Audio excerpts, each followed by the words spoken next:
Happy today, guys! Today is actually Saturday. I'm wearing kung alala niyo yung thrift find ko sa Muntinlupa.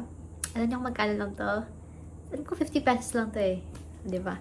And, noong una yung problema ko sa kanya, it's too big kasi yung size niya is extra large. Kaya akong very comfortable with wearing topless today. I mean, topless, sleeveless kasi. Hindi topless, mali. Kasi finally, repurchased actually itong Sugar Wax ko. I'm using the brand na Honey Wax, but you can just use different ones kasi ito lang yung familiar sa akin throughout these years. Kasi lagi yung nagpapa-wax na sa may SM. But then I realized kung gano'n siya kamahal. Although I recognize na syempre mas madali kapag yung iba naggagawa or nag-wax sa'yo tapos parang may pinapahid pa sila after. This is like the cheaper version na do-it-yourself. So I'm using this Honey Wax, natural sugar wax for hair removal. So ginamit ko yung sugar wax earlier. And I only bought the jar kasi 400 pesos na to. Pero madami na siya. Matagal na to sa akin eh. Which is ito. Kasi nga nag-wax ako before. Sugar wax talaga yung gamit ko dati. Ito, bumili ako sa Shopee kasi mas mura siya kapag bumili kang ganito na wooden spoon or stick. And then, this paper, depilatory paper. Hindi ko ito lang naman gamit ng mga nag-wax sa like yung mga stores. Kasi meron silang option na pwede kang magkaroon ng parang kit. Pero sa akin, mas maganda pag separate na lang na bumili ka. Parang ito, madami ka mabibili sulit sa pera mo. So, very pressed ko na yung kilig-kilig ko ngayon. And I actually wanna read. Ayan, if you've read my reading plans yesterday na vlog natin, these are my to be read. Naisip ko ngayon is tapusin na yung A Murder is Announced by Agatha Christie kasi I'm already halfway actually sa kanya. Kahapon, di ba natapos ko, yung isang araw natapos ko na yung The Count of Monte Cristo. Dapat babasahin ko pa to eh. Kasi nabitin ako sa read ko. Kahit 13 hours na nagbasa yun. Hindi na kinain ng brain ko yung overall information overload. Page 143 na ako. This is the bookmark that I'm using. And I think I'm gonna continue reading this. I've been on a Monsta X na naman na revisit sa songs nila. Mon Bebe kasi ako eh. Sila, yung Monsta X lang talaga yung in-stan ko before nung K-pop golden era. Although I like BTS, pero ang pinaka-in-stan ko talaga ever since is yung Monsta X. For some reason, sila lang talaga yung talagang binilan ko ng album before. Hindi lang dumating yung album ko kasi nagpasabay ako sa isang store. Tapos hindi ko nabayadan yung shipping fee. So, hindi na nila napadala sa akin. So, hindi ko alam kung ano nangyari dun sa biniyadan ko na album nila. One of my dreams before was to have their light stick. Hanggang ngayon, di pa din nakakakita ng light stick nila. Ito, Peak. Itong blind ng Monsta X. Kasi kanina ko pa siya hinahanap. Sabi ko, alam ko meron akong trip na kanta nila na parang medyo on the sexier side na parang, alam mo yung House of Cards ng BTS. So ngayon nakita ko na ulit yung song na gusto ko. I actually found a good free na audiobook in YouTube lang. This is the audiobook, which is Agatha Christie, Murder is Announced by Kevin Audiobook.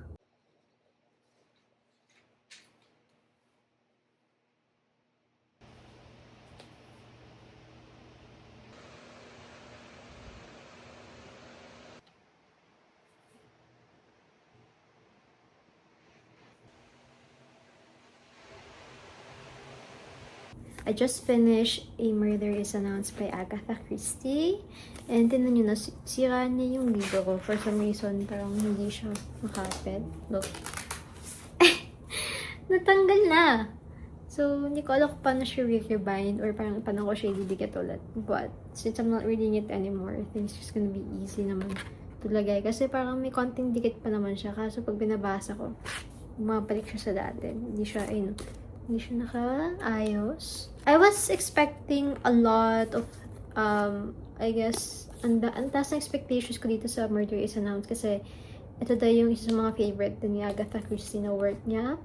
Although, I do get why, parang sa akin lang, hindi ko alam, for some reason, na-predict ko siya na parang sabi ko, hindi enough yung nangyayari. Parang sabihin natin na ganto, ganyan na. Ito yung pumatay si ganto, ganyan. So parang, ang pinaka-logical explanation is, etong, ganyan. So, na-predict ko kasi siya ng a little bit, konting-konti lang. It doesn't really ruin the experience for me kasi I fear it's a user error kasi laging, as an overthinker, ang dami kong, alam mo yung, Venn diagram ko nun. Kaya parang, in terms of mystery thrillers, medyo overthinker ako. Nasashock lang ako minsan kapag, kunyari sa death on the Nile, kapag may nangyayari na unfortunate events. Grabe to Hindi pa tumitigil sa papatay. Parang mga ganun ako nasashock. But in terms sa predicting the killer, medyo yun. Hindi ako like, parang, kasi this is about an announcement na napunta sa local paper na sinasabi nila na at this time, at this place, may mangyayari murder. So a lot of people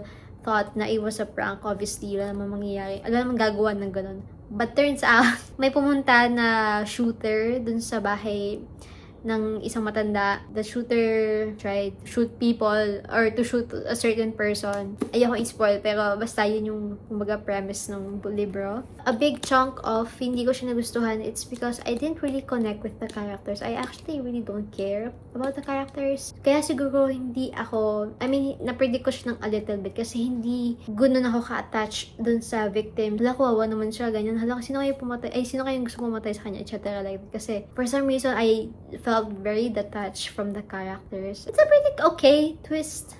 I think you can also predict it. So this has to be in my parang medyo lower tier ng Agatha Christie ko. Actually, middle lang. I-middle ko siya.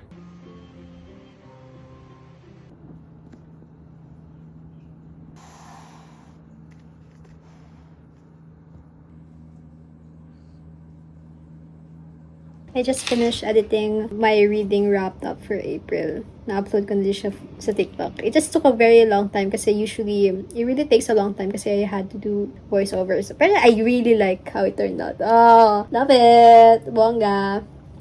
It's giving naman so much. Now, it's time to put these books away. Ayan. Pero actually, nade-debate kasi ako kung saan nalagay yung mga book reads ko this year. Kasi nang gumawa ako ng reading wrapped up for 2025, nahihirapan ako sobra kasi sobrang kailangan pang hanapin lahat ng libro na binasa ko. At yung Count of Monte Cristo, I'm gonna put it in my every month's library collection. Hindi din. Ayan. Ayan, yung Count of Monte Cristo. This is a very big book. Hindi ko siya nalagay sa pile ko dito. So, I'm gonna put it back on my every month's library. Actually, gusto kong din basahin tong The Idiot ni Dostoevsky kasi pa din siya. Naka-plastic pa din siya since it was given to me by Emily for Christmas. Pero wala siya sa plan natin this month. This naman, I think I'm gonna put yung kay Zola sa Penguin Classics natin para di tayo mahirapan. Ayan. And then, these two, I think it's gonna go on the pile. Dito siya sa ating pile muna. Pile ng mga red books. Or kumbaga walang, tawag dito, classification. Walang genre, ganyan. Ito meron pa actually space dito eh. Kaya hindi ko alam kung saan ko siya gagamitin. And then this, obviously, sit lang. Diyan muna siya. Pero ito dapat nandito eh. Wait, ang hirap ah. Yan. Ito. Okay, gonna put it back sa pile ni Agatha Christie. Right where it belongs.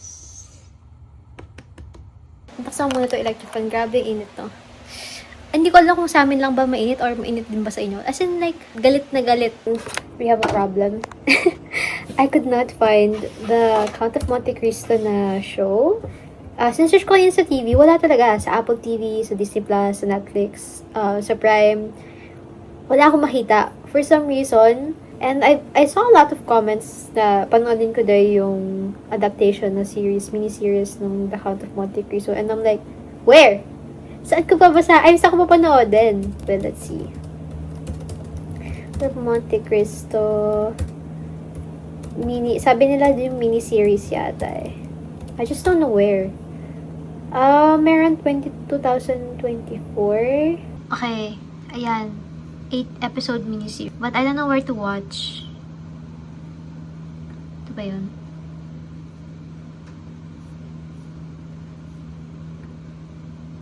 Ba't episode 6 lang? Ha? Ano nangyayari? Ni-release pa lang siya? Ay, hindi, mali. Baka in-adapt lang siguro ngayon pa lang hindi na-upload. Pero, hala, gusto ko mapanood!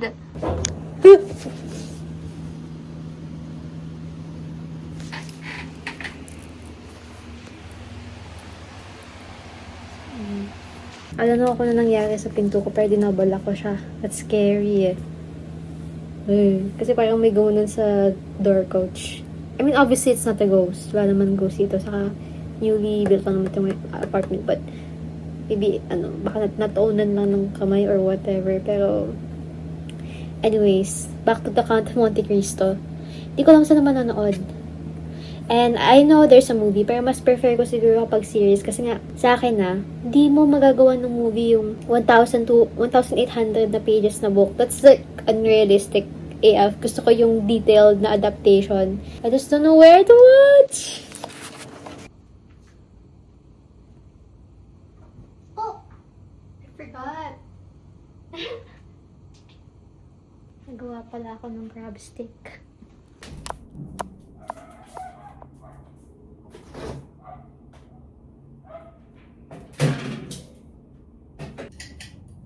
Oops, let's prepare our ingredients. Pero kailangan ko muna itong natin, crab stick.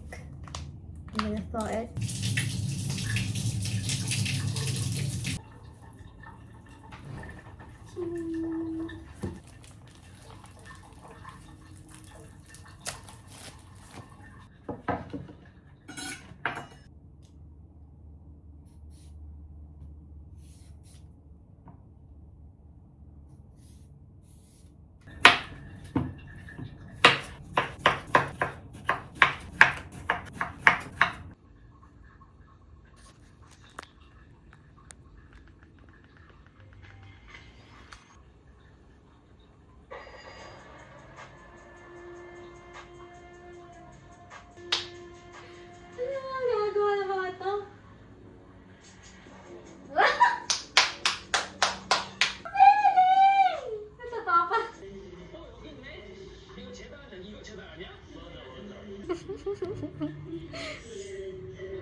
Some little birdie told me na one way to also... Kasi ito crab stick cook naman na eh. Kumbaga ano na siya, process na siya ganyan.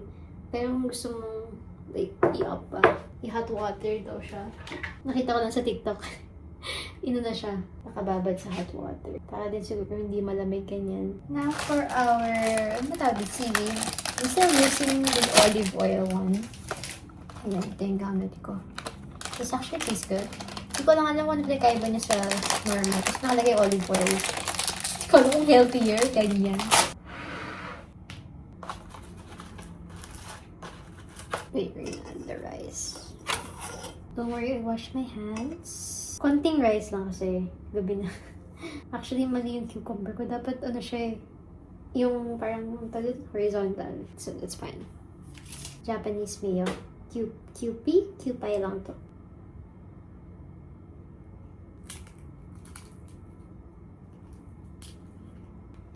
One down. Very cute.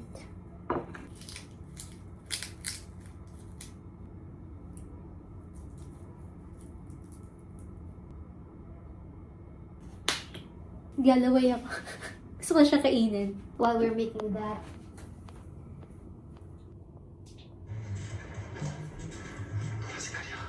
Panoodin natin ang Monster X.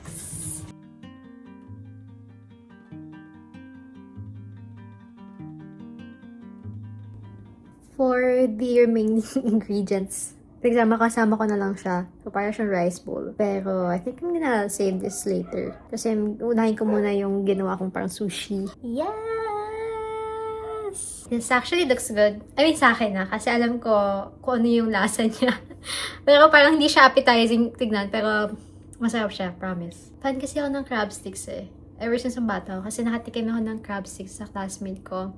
Parang lunch niya yun. Hindi ko ito makakalimutan kasi yun yung first time ko matikman yung crab stick. I've never had crab stick as in. Tapos parang nagbago yung buhay ko kasi noong sabi ko, ayoko dati ng mga isda, ganyan. Tapos, kasi yung parang talagang maghihimay ka, diba? So, na-fascinate ako sa idea na yung crab, nilasa niya crab, pero madali siyang kainin, ganyan. So, nagbago yung buhay ko dahil sa classmate ko kasi na-expose niya ako sa crab stick. Anyways, I'm gonna indulge myself in our little late night snack while watching. Ayun, nanalo na naman si Kion. And I'm having a good time. Actually, I'm having a good night. So, this is the perfect night. This is my idea of perfect night pala.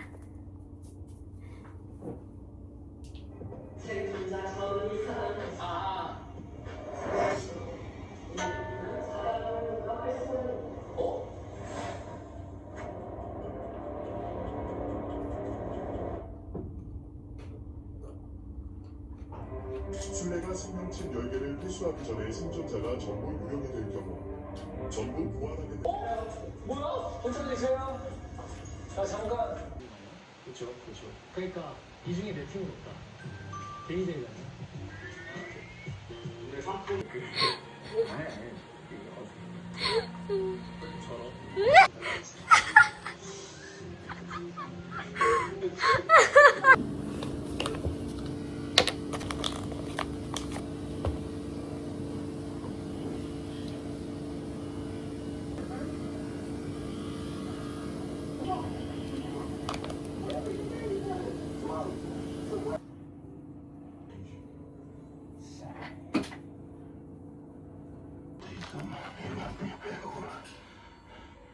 You can't have him.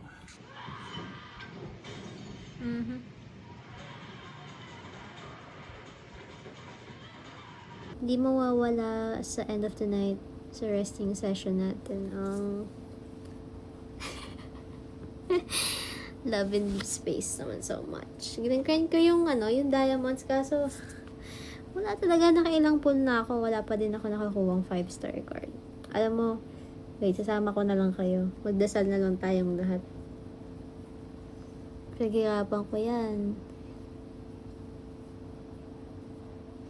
Please naman, oh. Wala talaga. Wala. Nakailang na ako. Ayaw talaga. Besh, ilan na to? Ayan, oh. 5-star memory guaranteed within 7 pulls daw. Saka ulo, wala nga eh. Tumataas yung cortisol natin. Di pwede. Pero, ayan. Na ako, ilang pulls na ako. So,